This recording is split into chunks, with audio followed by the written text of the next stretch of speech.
Licence سمیت دیگر وسائل کو متحرک کرنے کی کوششیں تیز کر دی گئی ہیں۔ نائب وزیر اعلیٰ برجیش پاٹھک نے بتایا کہ 41 میڈیکل کالجوں میں لیکوئڈ میڈیکل آکسیجن پلانٹ کی سہولت دستیاب کرائی جائے گی۔ اس وقت 13 میڈیکل کالجوں کو PESO سے لائسنس مل چکے ہیں، باقی 28 کالجوں میں لائسنس دینے کا عمل جاری ہے۔ مجلس علماء ہند کے جنرل سیکریٹری مولانا سید کلب جواد نقوی نے معروف عالم دین اور سیاسی رہنما حجت الاسلام مولانا شیخ محمد عباس انصاری کی رحلت پر گہرے رنج و غم کا اظہار کرتے ہوئے اپنے تعزیتی پیغام میں کہا ہے کہ مولانا شیخ محمد عباس انصاری کی رحلت ملت اسلامیہ کا بڑا نقصان ہے۔ مولانا مرحوم وادی کشمیر کی نہایت فعال اور متحرک شخصیت اور صاحب شعور رہنما تھے۔ انہوں نے اہل کشمیر کے لیے جو خدمات انجام دی ہیں وہ ناقابل فراموش ہیں۔ انہوں نے مختلف میدانوں میں فعال رہتے ہوئے ملت کے ذہن و دل کی علمی اور فکری آبیاری کی۔ کشمیر کی تاریخ میں ان کا نام نامی ہمیشہ زندہ رہے گا۔ بہوجن سماج پارٹی کی سپریمو مایاوتی نے جمعرات کو ٹویٹ کرتے ہوئے سوال کیا کہ ہندوستان میں اب تک ایک بھی وزیر اعظم دلت سماج سے کیوں نہیں بن سکا۔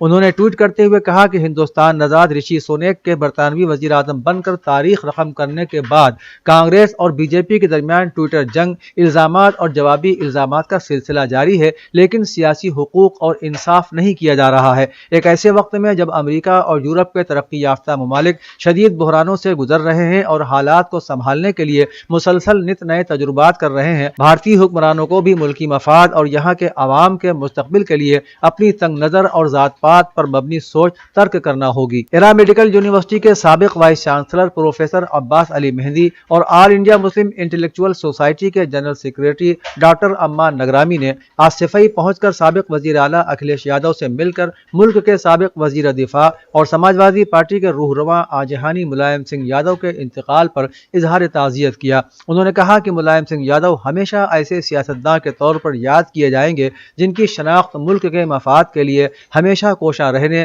نڈر اور بے باک سیاستداں کی تھی۔ وہ نصف صدی سے زیادہ عرصے تک پسماندہ طبقات کی سیاست کا محور رہے۔ اقلیتی طبقے کے لیے ان کی خدمات ناقابل فراموش ہیں۔ اودھ نامہ کے جہانما صفحے کے مطابق ایرانی سپریم لیڈر آیت اللہ سید علی خامنائی نے آج اپنے ایک پیغام میں کہا کہ ایرانی شہر شیراز میں احمد بن موسیٰ علیہ السلام کے روضہ مبارک کے زائرین پر دہشت گردانہ اور گھناؤنا حملہ، جس کے نتیجے میں دسیوں خواتین اور بچے شہید اور زخمی ہو گئے ہیں، نے ہمیں سوگوار اور دلوں کو رنجیدہ کر دیا ہے۔ انہوں نے کہا کہ یقینی طور پر ہم اس افسوسناک جرم میں ملوث افراد کو سزا دیں گے۔ ہمارے عوام اور ذمہ دار ادارے انشاءاللہ دشمنوں کے ناپاک عزائم کو ضرور ناکام بنائیں گے۔ صدر مملکت سید ابراہیم رئیسی نے اپنے پیغام میں شاہ چراغ کے مقدس مزار پر ہونے والے دہشت گردانہ حملے پر رد عمل کا اظہار کرتے ہوئے کہا کہ ملک کے سیکیورٹی اور قانون نافذ کرنے والے ادارے مجرموں کو ایسا جواب دیں گے جس سے وہ اپنی مذموم حرکت پر پشیمان ہوں گے۔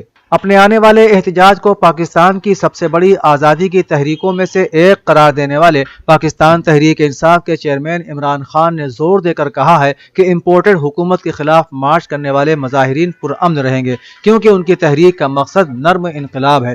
رپورٹ کے مطابق سابق وزیر اعظم عمران خان نے صوبائی دارالحکومت میں متعدد ملاقاتیں کی اور مارچ سے پہلے سیاسی صورتحال کا جائزہ لیا۔ وزیر داخلہ رانا ثناء اللہ کی جانب سے کنٹینرز کی دیواریں کھڑی کرنے پر طنز کرتے ہوئے انہوں نے زور دے کر کہا کہ جب لانگ مارچ اسلام آباد پہنچے گا تو وفاقی حکومت گرا دی جائے گی۔ دوسری طرف پاکستانی وزیر اعظم شہباز شریف نے کہا ہے کہ عمران نیازی خطرناک کھیل کھیل رہے ہیں۔ انہوں نے مزید کہا کہ عمران نیازی ارشد شریف کے اندوہناک قتل کو اپنی گھٹیا سیاست کے لیے استعمال کر رہے ہیں اور ریاستی اداروں پر شکوک و شبہات کا اظہار کر رہے ہیں۔ انہوں نے کہا کہ عمران خان کو صبر سے کام لینا چاہیے اور بے بنیاد الزامات عائد کرنے کے بجائے جوڈیشل کمیشن کی تحقیقات کے نتائج کا انتظار کرنا چاہیے۔ امریکی وزیر خارجہ اینٹونی بلنکن نے زور دے کر کہا ہے کہ یوکرین کے لیے سعودیہ کی $400 ملین کی مدد ایک مثبت پیش رفت تھی۔ امریکی وزیر خارجہ نے اقوام متحدہ میں روس کے خلاف سعودی عرب کے ووٹ کی بھی تعریف کی۔ البتہ سعودی عرب کے اوپیک فیصلے نے جو بائیڈن انتظامیہ کو غصہ دلایا ہے، کیونکہ انتظامیہ وسط مدتی انتخاب سے پہلے امریکی صارفین کے لیے تیل کی قیمتوں میں اضافے پر پریشان ہے۔ اس پس منظر میں صدر جو بائیڈن نے سعودیہ کو الزام دیا تھا کہ اس نے روس کا ساتھ دیا۔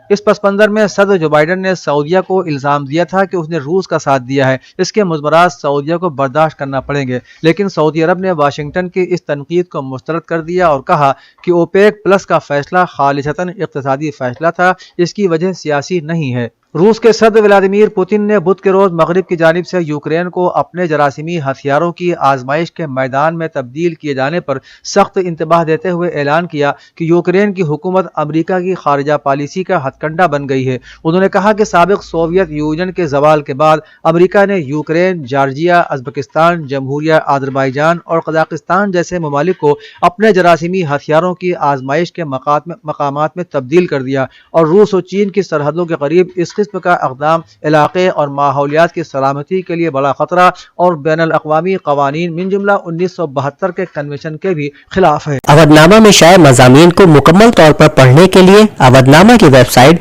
www.awadhnama.com پر وزٹ کریں اور ای پیپر پر کلک کریں۔